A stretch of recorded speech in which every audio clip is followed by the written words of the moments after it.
Hey, I ran over my sprayer, wand, whatever you call it, my Subaru one, with a car. Left it in the yard out here, just ran it right over. So I just got one.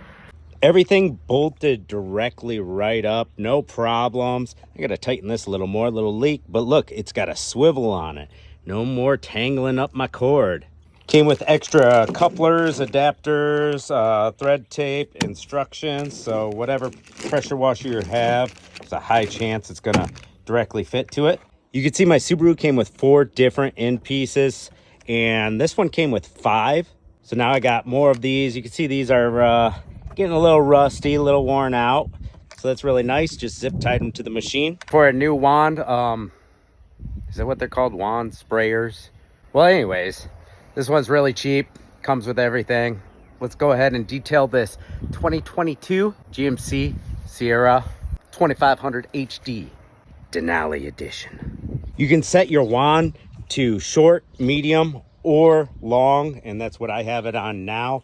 What I love about this that mine didn't have is if you press this down, you have a hold down now. Boom. No more constantly squeezing the trigger.